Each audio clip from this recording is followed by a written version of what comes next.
great. You're great.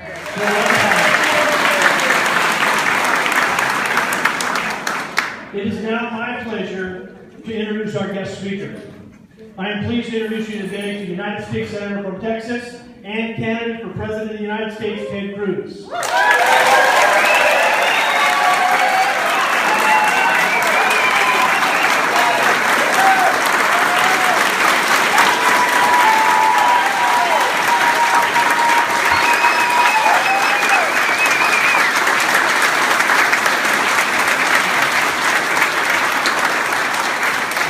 Senator Cruz grew up in Texas with high hopes for our country. Senator Cruz graduated from Princeton University and Harvard Law School. We won't hold that against him. With honors. Following law school, Senator Cruz practiced law until 1999 when he joined then Governor George W. Bush's campaign as a domestic policy advisor and legal advisor. Shortly after that, Senator Cruz served as the Texas Solicitor General, the first Hispanic and youngest man ever to do so. Throughout his legal career, he has 43 oral arguments, including 9 before the United States Supreme Court. He was elected in 2012 as the United States Senator. He serves on the Committee of Commerce, Science, and Transportation, the Committee on Armed Services, the Committee on the Judiciary, the Joint Economic Committee, and the Committee on Rules and Administration. And he has authored countless bills. In the Senate, he has defended the Constitution and the Bill of Rights, led the movement to repeal Obamacare, and continually fought for religious freedom, economic growth, and limited government. With an impressive legal and political career, Senator Cruz is running for President of the United States with the support of his wife Heidi, who is here, and their 2 daughters, Caroline and Catherine. Please join me in welcoming Senator Ted Cruz.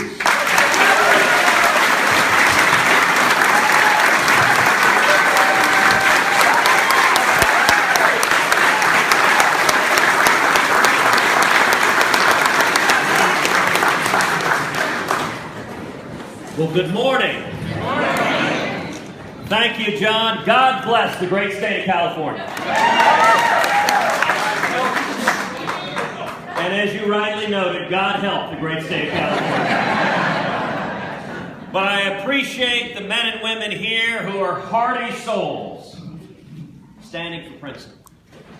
It is great to be with you. You know, I spent all week in Washington, D.C. So it is great to be back in America.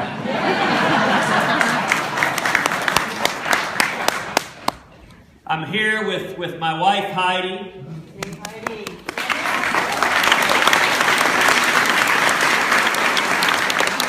And our 2 little girls, Catherine, who's 4.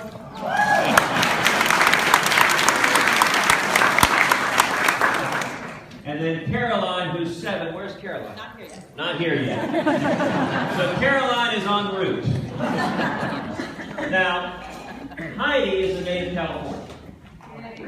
She grew up here on the Central Coast, San Luis Obispo. And her family still lives in San Luis Obispo. We were just up at their place yesterday for a birthday party where her dad, on Father's Day, her dad turned 70.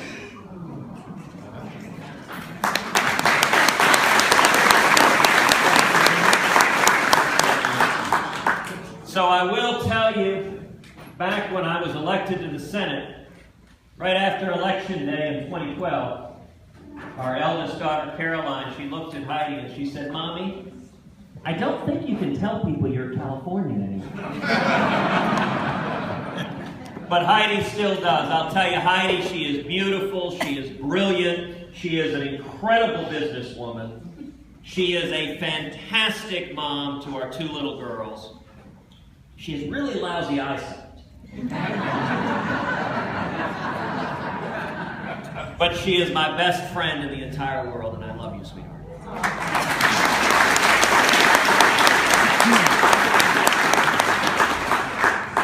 You know, I'm thrilled to be out here with you. These are not ordinary times. No. This is not just another season in politics. The challenges facing this country right now are extraordinary. It is now or never. Right. I think the stakes have never been higher. And I want to come to you with a word of encouragement, a word of hope and optimism. People are waking up. People are waking up in California and all across this country. People are waking up, and this country is on the verge of turning around. Today, for the first time in history, a majority of Americans believe that our kids will have a worse life than we did. 65%. That has never been true in the history of our country until right now.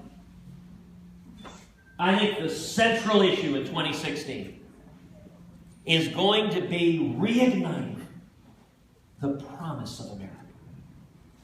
Getting back to that fundamental commitment that our kids would have a better life than we did. And their kids would have a better life than they did. That optimism that formed the state of California, that formed our country. How do we do it? 3 simple steps. Number 1, we bring back jobs and growth and opportunity. My number 1 priority in office has been economic growth, because economic growth is foundational in everything else. You want to turn around unemployment or the national debt or the deficit. You want to rebuild our military. You want to reform and preserve Social Security and Medicare. You've got to have growth. With growth, all of that can be done. Without growth, none of it can. And the men and women here understand cause and effect. That every time that our federal government pursues out-of-control spending and taxes and regulations, that the result is economic stagnation and misery and malaise. And on the flip side, every time we pursue tax reform and regulatory reform, the result is incredible economic growth. We saw that in the 1920s, we saw it in the 1960s, and we saw it in the 1980s. Tax reform. We right now spend roughly $500 billion a year on tax compliance, on lawyers and accountants, all dead weight losses. We say in Texas, that doesn't produce a single truck or tortilla.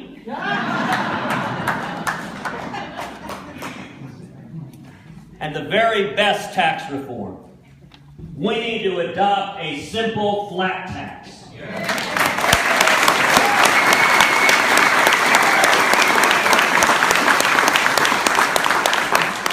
So that every American can fill out his or her taxes on a postcard. And when we do that, we should abolish the IRS. Yeah.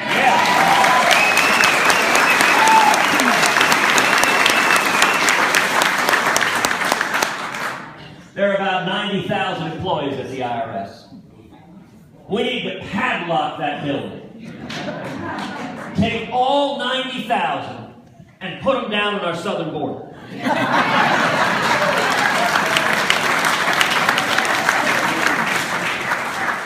Now, to our friends in the media, I say that somewhat tongue-in-cheek. But think about it for a second. Imagine you traveled thousands of miles through the blazing sun. You're swimming across the Rio Grande. The first thing you see is 90,000 IRS agents. You turn around and go home too.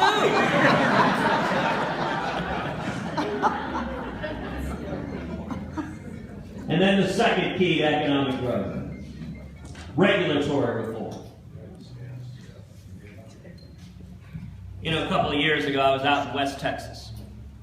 I asked some folks there, I said, what's the difference between regulators and locusts? I said, well, the thing is, you can't use pesticide on the regulators. And this old West Texas farmer, he leaned back, he said, want them bad?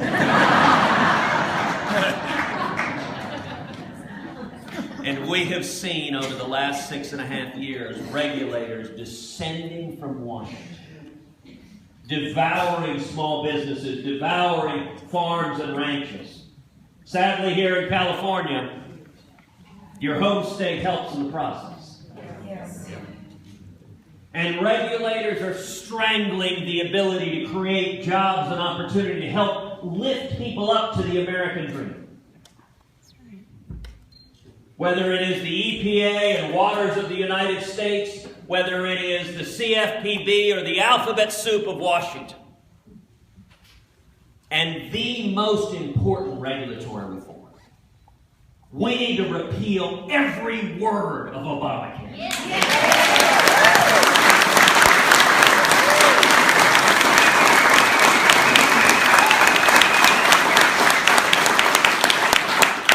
We need common sense health care reform that makes health insurance personal and portable and affordable and keeps government from getting between us and our doctors.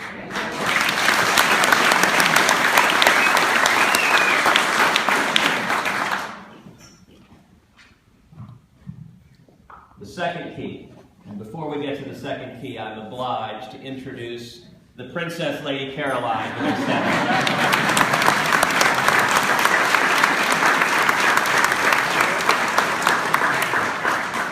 And to avoid trouble at home, I especially have to introduce my mother-in-law, Suzanne.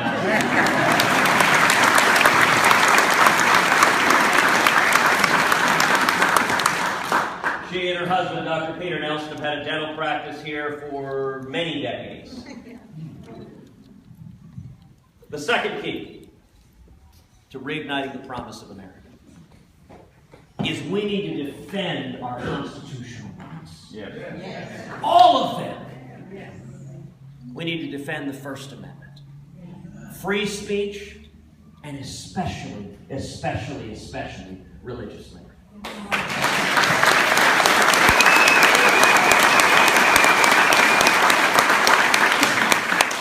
Religious liberty has never been more under assault from government than it is today. And we need a new generation of patriots who stand up and says, we will defend the right of every American to seek out and worship the Lord God Almighty with all of our hearts, minds, and souls, free of the government getting in the way.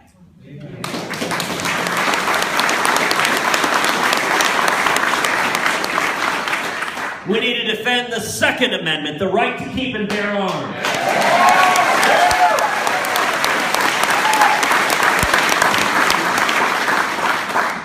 A few weeks ago, we were up in New Hampshire at a gun range, and they had a full range of full autos, including one tripod-mounted, massive full-auto machine gun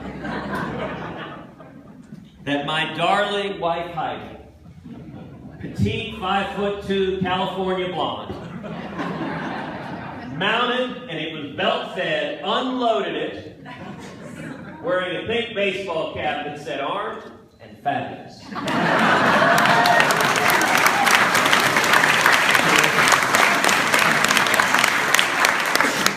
Suzanne, this is what happened when you let your babies grow up to marry Texans. We need to defend the Fourth and Fifth Amendments, our rights to privacy. Yes. How many of y'all have your cell phones on you? Let me ask you, please leave your cell phones on. I want to make sure President Obama hears every word we say.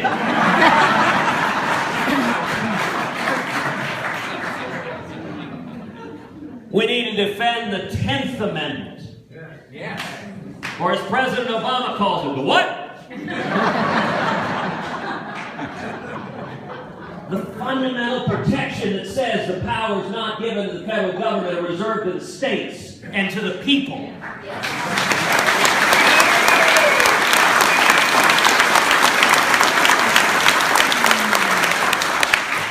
That means there are a whole host of areas the federal government has no business sticking its nose. And chief among them is education.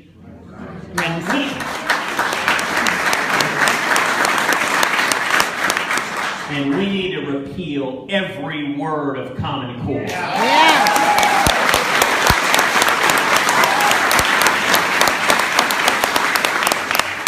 Education is too important for it to be dictated by unelected bureaucrats in Washington. It needs to be at the state level, or even better, at the local level, where parents have direct control and influence. over the education of our kids. The third key to reigniting the promise of America is we need to restore America's leadership in the world. For 6.5 years, we have seen the consequences of the Obama-Clinton foreign policy. Leading from behind doesn't work. Today, our friends and allies no longer trust us. And our enemies no longer fear us. Instead of a president who boycotts Prime Minister Netanyahu, imagine America standing unapologetically alongside the nation of Israel.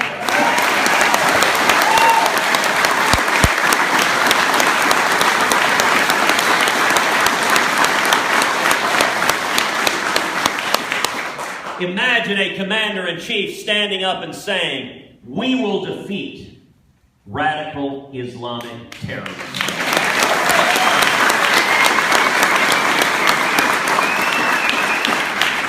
And we will call it by its name.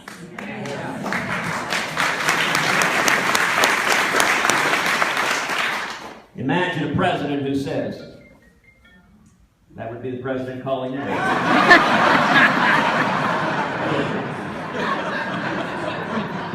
We understand there's a large assemblage of people seeking the peaceable overthrow of the government.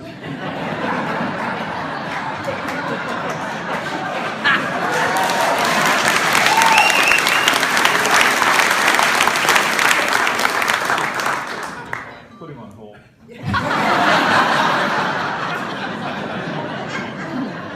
I actually think if for the next 18 months we could just invite the president to play golf, the country would be safer. Somewhere else. In Dubai. Imagine a president who says, under no circumstances will the nation of Iran, whose theocratic Ayatollah leads chants of death to America, under no circumstances will Iran be allowed to acquire nuclear weapons.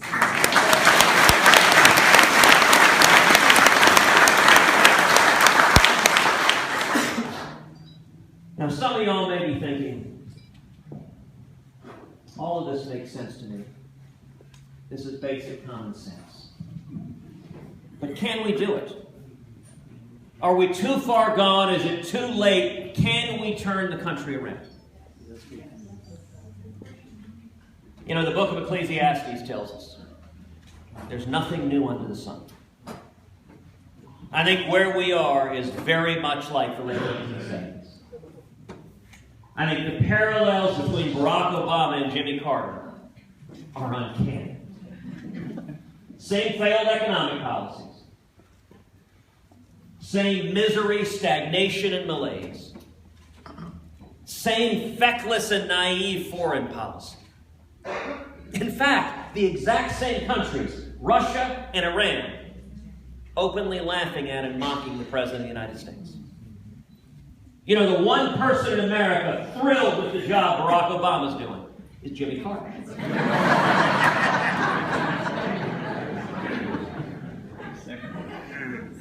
Now, why does that analogy give me so much hope and optimism? Because we know how that story ended.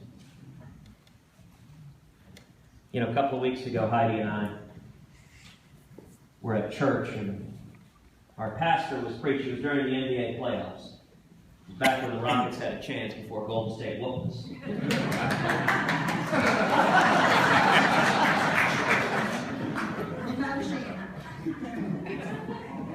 Yeah, but even better, then Golden State turned around and whipped Cleveland, and I cheered for that.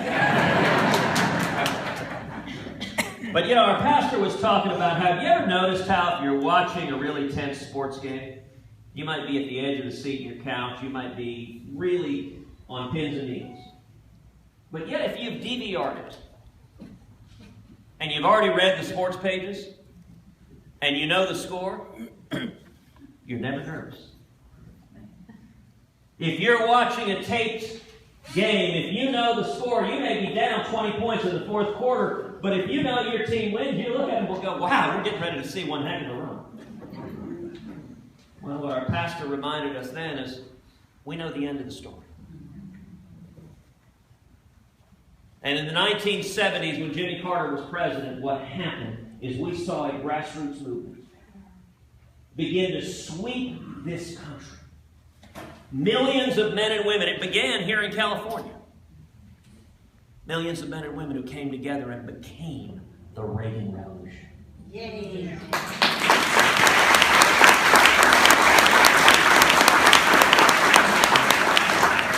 And it didn't come from Washington.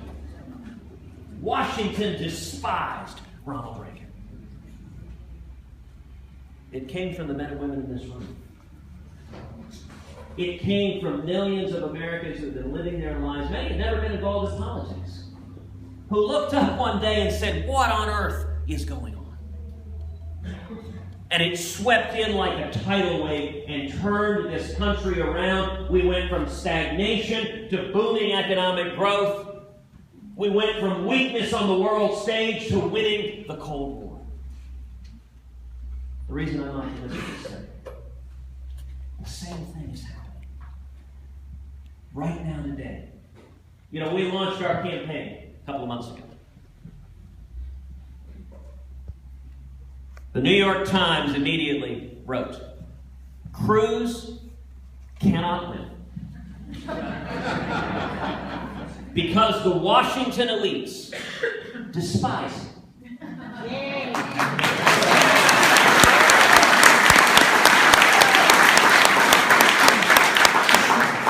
I kind of thought that was the whole point of the campaign. Look, if you think things in Washington are going great, that we need to keep going in the same trajectory, just fiddle around the edges, then I ain't your guy. But if you think it's fundamentally broken, that there is a bipartisan corruption in Washington, career politicians in both parties who aren't listening to the American people, and we need to bring power out of Washington and back to we the people.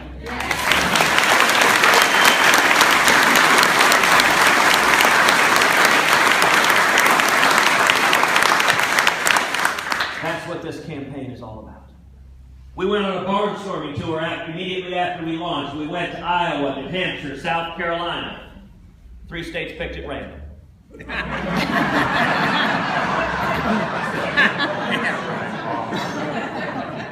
And every place we went was standing room only. Local press reported the crowds coming out for us were much larger and in many instances double the size of any other candidate in the field. Now the local reporters couldn't figure it out. They were completely flabbergasted. No, this isn't who we said supposed to win. Well, you know, the times went on, they said, okay, well, maybe the grassroots will be with Cruz. But he ain't going to have any money. The Washington elites control all the money. And they're with other candidates. They're with other candidates that aren't going to rock the boat, aren't going to stop the gravy train. Well, we launched on March 23rd. We had 1 week to go in our first fundraising quarter. We set a goal. We wanted to raise $1 million in a week. Now, frankly, I thought that was a pretty audacious goal. Put $1 million in the bank in a week would be a statement. We're going to have the resources to go the distance. Well, I'm sorry to tell you, we failed in that goal. We didn't raise $1 million in a week. We raised $1 million in one day.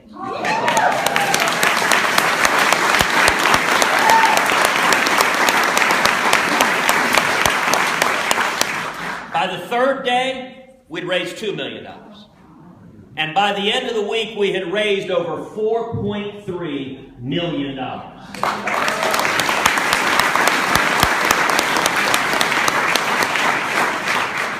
That consisted of over 51,000 contributions, people from all 50 states, who went to tedcruz.org. Tedcruz.org. Tedcruz.org. That's tedcruz.org. 95% of those contributions were $100 or less. Now, to put that in context, $4.3 million in the opening week is more money than any Republican candidate has raised in the opening week in modern history. Yay!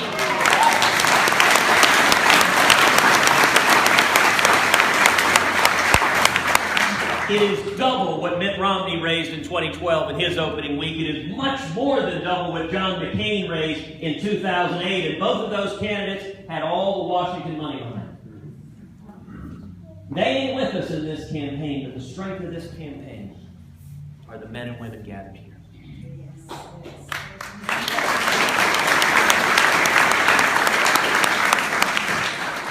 I told you I'm optimistic, and the reason I'm optimistic is because of each of you.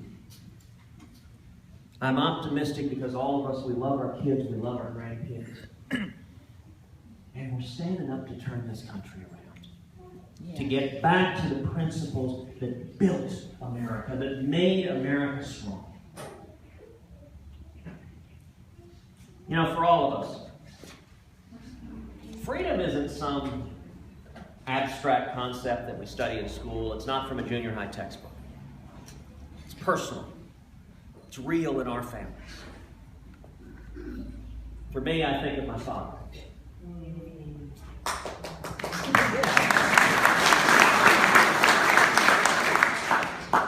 You know, yesterday was Father's Day.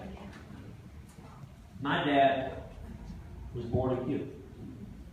He grew up in Cuba, and he fought the Cuban Revolution. As a teenager, he fought against Batista. And he was thrown in prison and tortured when he was 17 years old. Army guards, soldiers, beat my father halfway to death. When he was in that dark and damp prison cell that reeked of blood, he didn't know if he would live or die. My dad tells me at the time that he remembers thinking, I don't have any children. No family depends on me. It doesn't matter if I live or die. And yet, thankfully, God had different plans for my father. He was released from that prison cell, and he escaped to America.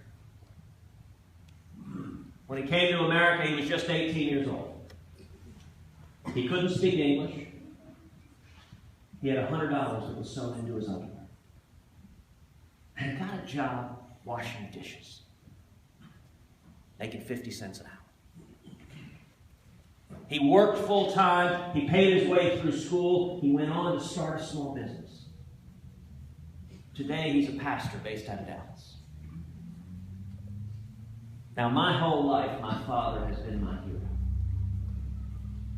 But you know what I find most incredible about his story? How commonplace it is. Every single one of us here has a story just like that in our backgrounds. Some of us, it's us. Others, it's our parents. Others, it's our great-great-great-grandparents. What ties Americans together is we are all the children of those who risked everything for freedom. That is the fundamental DNA of what it means to be an American, to value liberty and opportunity above all else, and that's why I'm optimistic, because the American people are rising up to say, we will not go quietly into the night. Like our fathers and our forefathers before them, we will stand and fight to secure the blessings of liberty to our children and to their children. That's what we're doing together, and I am honored, I am humbled to stand with you as we preserve that last best hope for mankind.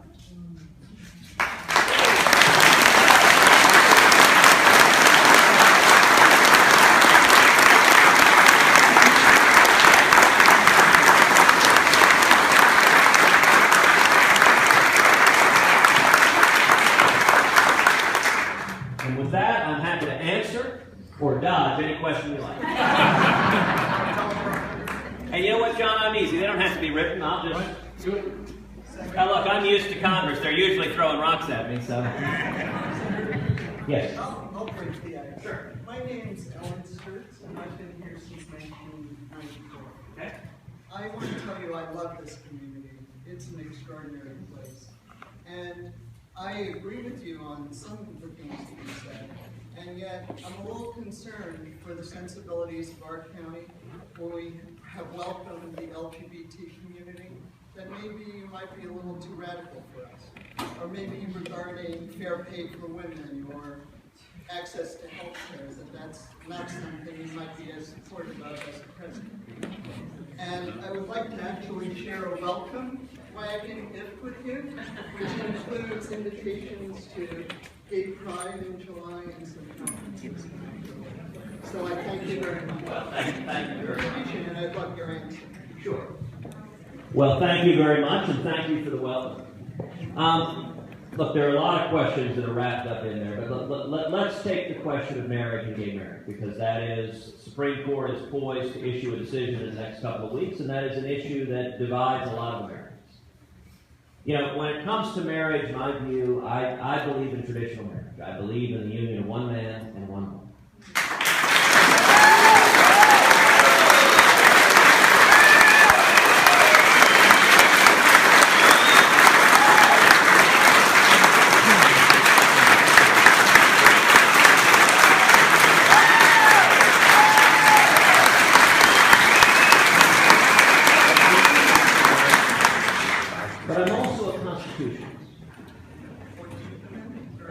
And under the Constitution, marriage has always been a question for the states. From the very beginning of our country, marriage has always been a question for the states. If a person wants to change the definition of marriage, there is a constitutional avenue to seek to do so, which is to persuade your fellow citizens to go to the state legislature and change the laws. That's how our Constitution works, and it's meant to work. And so if the people of California make a decision that the people of California want to change their marriage laws, now I would know when Californians voted, that's not how they voted.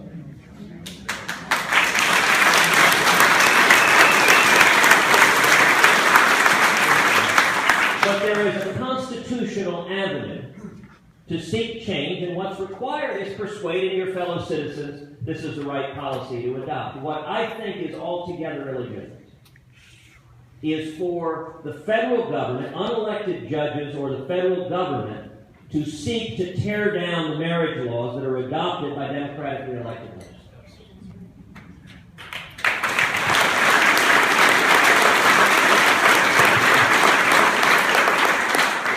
And let me note a broader point.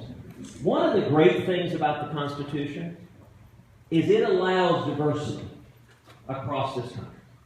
Supreme Court Justice Louis Brandeis referred to federalism as allowing laboratories of democracy.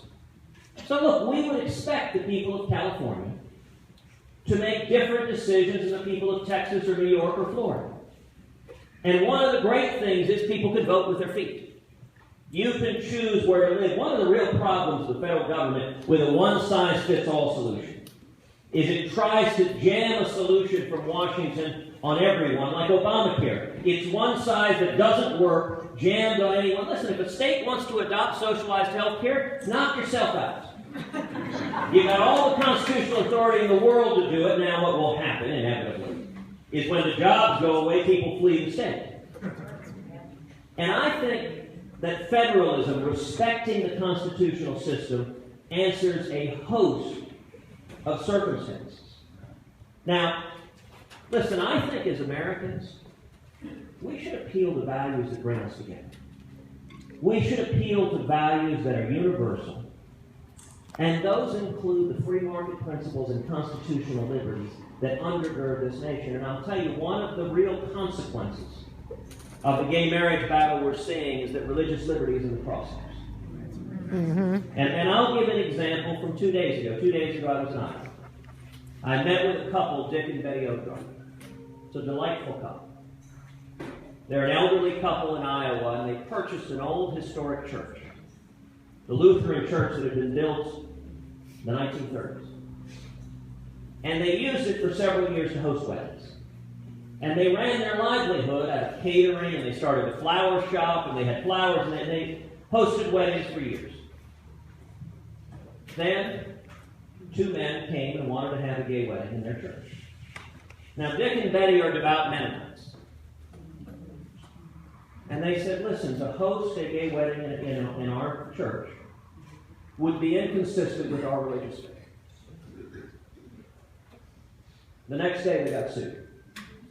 They got drawn into years of protracted litigation. They ended up paying $5,000 to settle the lawsuit. And they promised never again to host any wedding in that church. I met with Dick and Betty. They were in tears 2 days ago because they're now shutting down their business. By the way, they have several employees, including, they said, some of their employees are gay. They're losing their jobs because they've been driven out of business. Now, in my view, that's fundamentally wrong. One of the principles of America is the principle of tolerance.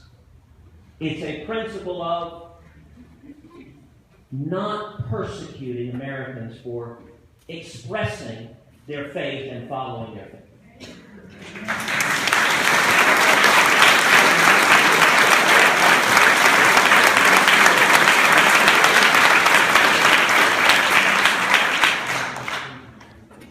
And part of tolerance means, look, I don't have any right to go to a Jewish rabbi and demand that he perform a Christian wedding. Because you have protection under the Constitution. We all have protection under the Constitution, but those who are That expressing... is spelled out specifically. I just want to make sure that you understand. I understand you have a microphone and there are lots of other questions. We don't want to listen to you. Next question. On marriage, and then we can talk about it later or another time. Well, listen, man, I appreciate your being No, I here. want to give you the space to talk to these. Listen, I appreciate your being here and having a conversation. And I do think the great thing about our Constitution and Bill of Rights is it protects the rights of everyone. The rights of everyone to speak, the rights of everyone to worship and to follow their faith. And we need to get back to protecting our rights, and to not having the federal government targeting our rights.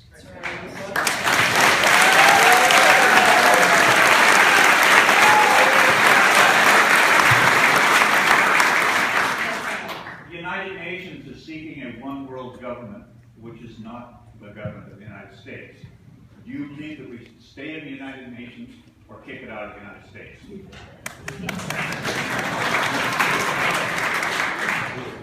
The United Nations is a pernicious institution. It has consistently sought to undermine America, our national security interests. And I'll tell you, that's an issue on which I have more than a little bit of history. So before I was in the Senate, I was the Solicitor General of Texas, which is the chief lawyer for the state in front of the United States Supreme Court. Over and over again, we fought and defended conservative principles, one on a national level. The biggest case of my tenure was a case called Medellin versus Texas. Medellin began when two little girls were tragically gang raped and murdered in Houston. And the case took a very strange turn because the World Court, the judicial arm of the United Nations, stepped in and ordered the United States to reopen the convictions of 51 murderers in this country. For the first time in history, a foreign court has tried to bind the U.S. justice system. And Texas stood up. We fought the World Court. I went to the U.S. Supreme Court and argued this case twice. On the other side was the United Nations, was the World Court, and was 90 foreign nations. And also, sadly, on the other side was the President of the United States. And it wasn't Barack Obama. It was George W. Bush. George W. Bush in 2005 signed an order that attempted to order the state courts to obey the World Court. Now, I'll tell you, I sat down with my boss, the Attorney General of Texas, and we had a conversation about what to do. And it was more than a little unusual for Texas to go against the President of the United States before the Supreme Court, particularly when the President was a Texan a Republican, the former governor of our state, and a friend. And yet he received some very, very bad advice on this matter. So I went in front of the United States Supreme Court and argued the World Court of the United Nations has no authority to bind our justice system, and the President has no constitutional authority to give away U.S. sovereignty.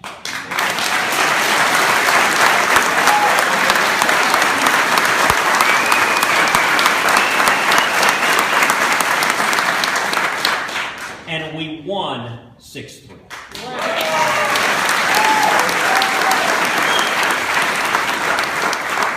Now, your specific question was, should we withdraw from the United Nations? I actually don't believe we should. And the reason is as follows. We have a veto on the Security Council. If we withdraw from the United Nations, it will become even worse. And in particular, we will see the UN unite to go after the nation of Israel. The one thing that protects Israel from the venomous anti-Semitism at the United Nations is an American veto on the Security Council.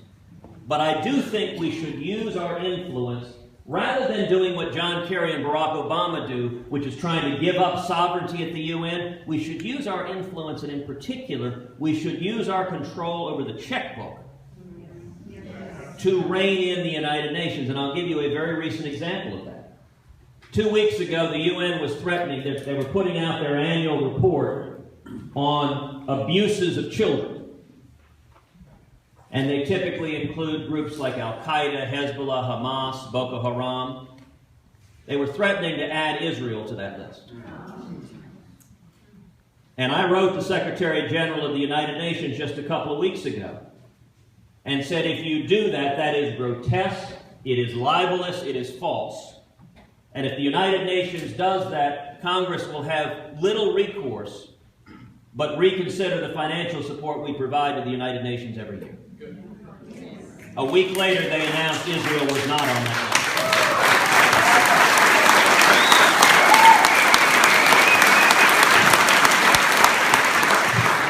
list. During your first full working day as President of the United States, what 3 executive orders would you like to see on your desk?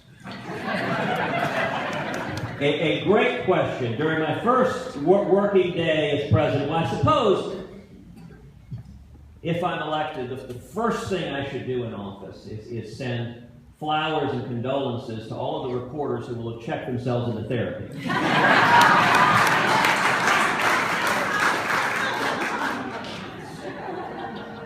And maybe the second thing, since I am Cuban American, is start preparation for the very first Christmas Eve pig roast on the south lawn of the White House.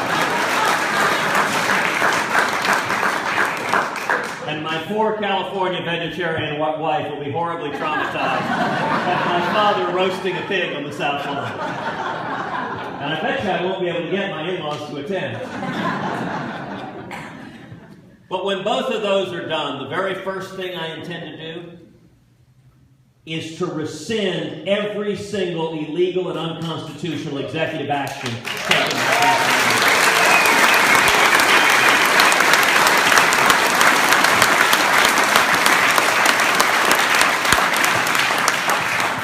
And let's talk for a second about 3 spheres of decision-making and influence. There is the one that everybody focuses on, which is legislation. It is things like repealing Obamacare. It is things like adopting a flat tax and repealing the IRS. That takes time. That takes time moving through Congress, and that can only happen if you built a mandate from the people in the preceding election. But there are 2 other spheres that can change much more quickly. The first is foreign policy. Foreign policy typically doesn't require Congress to move at glacial speeds. It's worth remembering in 1981, Iran released our hostages the day Ronald Reagan was sworn into office.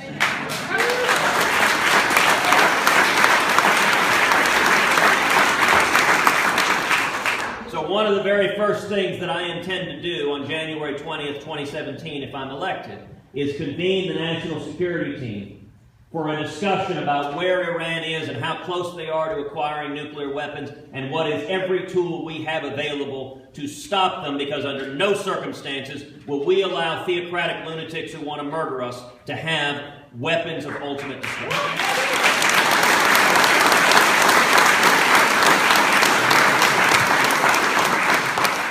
But the third sphere is regulatory.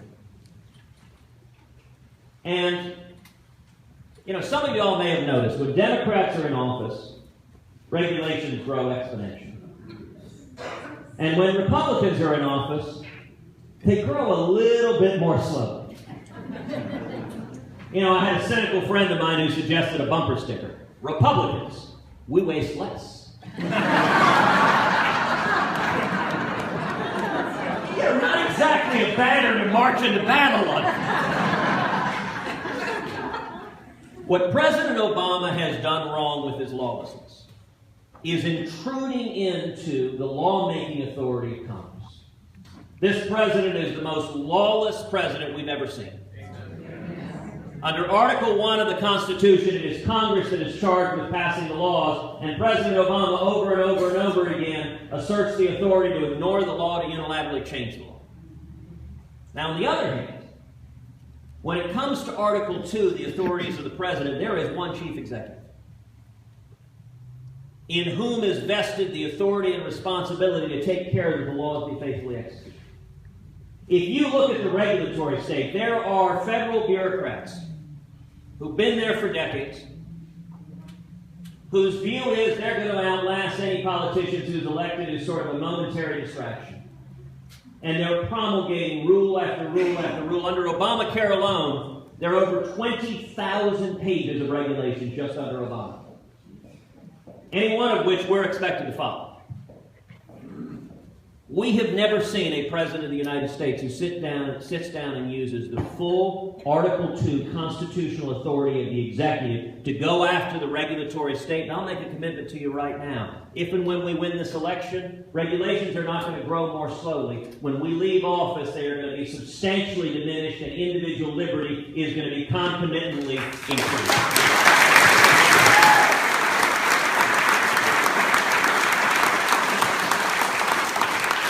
Let's do one final question. Yes, ma'am.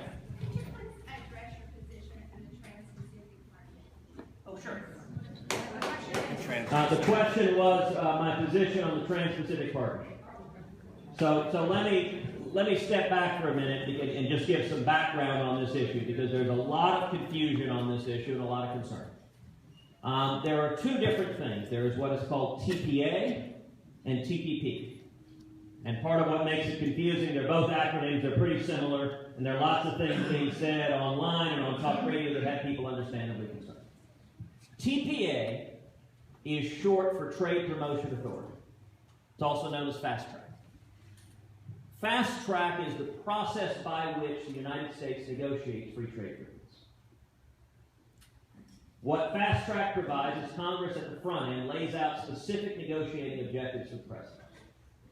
If the President follows those objectives, then Congress agrees on the back end, if a trade agreement is negotiated, to vote up or down with no amendments. Virtually every president since FDR has had Fast Track authority. Because what history has shown for the last 80 years was that without Fast Track authority, presidents can't negotiate free trade agreements. Because other countries won't negotiate a deal. If you negotiate a deal and then suddenly you go to Congress and they add 10 amendments on the back end, other countries say, to heck with that, we're not going to do that. So when Reagan was president, he went to Congress, he asked for Fast Track, and Fast Track gave him Congress gave him Fast Track authority to negotiate free trade agreements. When Harry Reid and the Democrats took over the Senate, Harry Reid killed Fast Track. Because union bosses have always opposed free trade. Now, a couple of weeks ago, the Senate voted on Fast Track on TPA. I voted yes on TPA. Now, why did I vote yes? I voted yes because I support free trade. When I campaigned for the Senate, I campaigned in support of free trade. I told Texans, if you elect me, I will go to Washington and fight for free trade. Why? Because I told you my top objective is economic growth. And when we open foreign markets, it benefits American farmers, American ranchers, American manufacturers. You know, your state and mine, California and Texas, have both seen enormous benefits from free trade, from opening up foreign markets. And so I voted for Fast Track because I support free trade and also because it's 6-year legislation. You know, this president is only going to be in office another 18 months.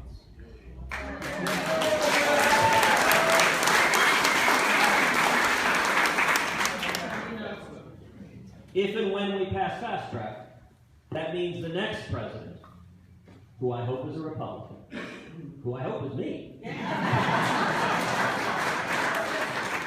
will have fast track 2 and the ability to negotiate free trade agreements to open up foreign markets to bring back jobs and economic growth here at home.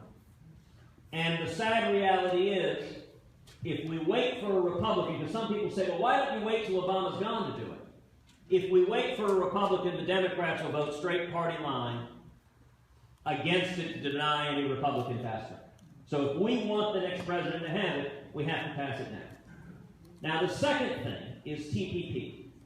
That's the Trans-Pacific Partnership. That is a specific trade agreement that's currently being negotiated with 11 countries around the Pacific, countries like Canada, Australia, Japan. China is not one of the countries that is part of the TPP.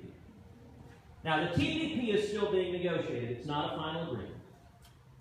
There are a couple of aspects. Most of the concern that has been expressed focuses on the TPP.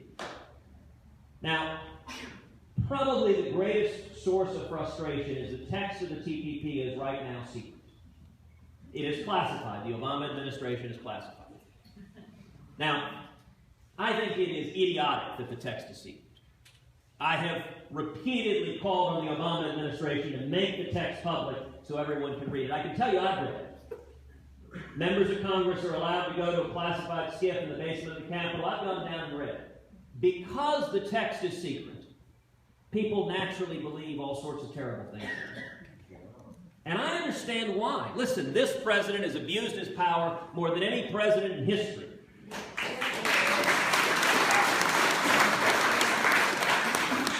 So you've got lots of people saying the TPP is going to undermine our sovereignty. The TPP is going to open the door to massive amnesty. Now, I can tell you the text of the TPP doesn't say it. But because it's secret, nobody knows. Now, here's one bit of good news. Under TPA, under fast track, no trade agreement, including the TPP, can be voted on until the text is public for 60 days. Which means every one of us will get to read TPP, assuming they reach an agreement. And we'll get to assess it, a good thing or bad thing. I have voted on TPA. I haven't made up my mind on TPP. I want to wait and see what a final agreement is. And I want the text to be public. I want there to be a public debate where we can have a discussion. Does this open up foreign markets? Does this produce jobs and economic growth at home? If so, I'll support it. If it does pernicious things, I'll vote against it. Let me say two things, wrapping up. Number one, I want to thank you all for coming out. I appreciate your coming out, spending time. I appreciate you doing it in a barn with a bunch of folks in boots. You really know how to make it at home.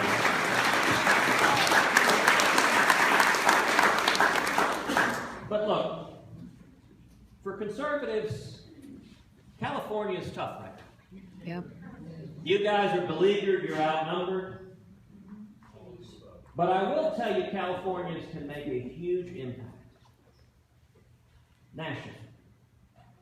You know, when we launched, I mentioned the 51,000 contributions we have. We actually put out a map of where they were coming from, and California was a huge source of the men and women who are supporting our campaign. That has a huge impact. And so what I would say to you guys is, listen, if you agree our country's in crisis, if you agree we need to get back to the common sense values that built this country, then I need your help. The end of this next quarter is June 30th. What I would ask each of you to do when you head home today is go to the website, tedcruz.org, sign up to volunteer, and then support the campaign financially. If you can max out, God love you. We need the resources, and I promise you it will be used to communicate a positive, hopeful, optimistic, conservative message nationwide.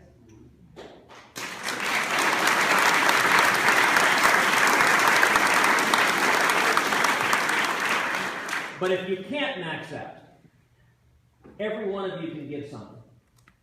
You know, I'm reminded of when I was running for the Senate in Texas. We had an event down in McAllen, in the Rio Grande Valley. And it was on a Saturday night. It was in a church fellowship hall. Had 300 people come out. Now, the valley in Texas is overwhelmingly Democratic. It's 70 to 80% Hispanic. It's very low income as compared to the rest of the state. You pretty much never see 300 people come out for a Republican in the Rio Grande Valley. And it was interesting. The county Republican chair welcomed me. He stood up and he said, you know, most Republicans, when they come to the valley, they go to the country club and they have a $1,000 a plate fundraiser. He said, Ted is different. This is not a fundraiser. Ted is here to listen to you, to have a conversation with you, a respectful conversation, and to ask for your support. And I stood up, I said, Javier, thank you very much. Thank you for the warm welcome. Thank you for the hospitality. I kind of disagree with one thing you said. You said this is not a fundraiser. Everything we do is a fundraiser.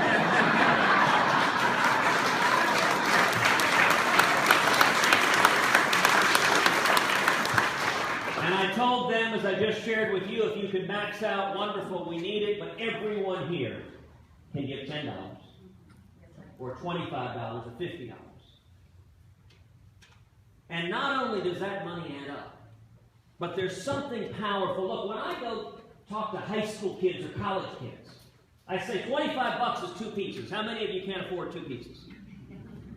When you go online and give, you got skin in the game. Suddenly you're invested. It means A, you're going to show up and vote, but B, you're going to talk. You're going to talk to your friends. You're going to talk to your family. You're going to talk to your neighbors. And that's what I would ask you all to do as well, is sign up and contribute, but then spread the message. This campaign is coming from people. All right, a final story to wrap things up. January 20th, 2017. A little old man walks up to the gates of the White House. Says to the Marine standing at attention, "Excuse me, sir, is Barack Obama here?" The Marine turns to him and says, "I'm sorry, sir, Barack Obama is no longer president of the United States." The next day, January 21st, 2017, the same little old man walks up to the same Marine. Says, "Excuse me, sir, is Barack Obama here?" The Marine says, "I'm sorry, Barack Obama is no longer president of the United States." The next day, January 22nd, same little old man, same Marine. He walks up and says, "Is Barack Obama here?" Now the Marine sighs. He says, "Sir, I've told you 3 days in a row. Barack Obama is no longer president of the United States." The little old man with a twinkle in his eye goes, "I know that. I just love hearing you say that."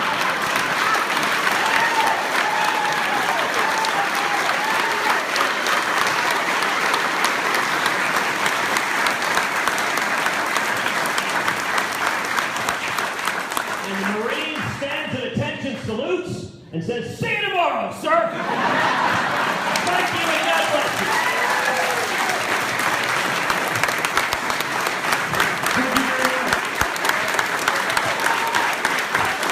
Round of applause for Senator Ted Cruz.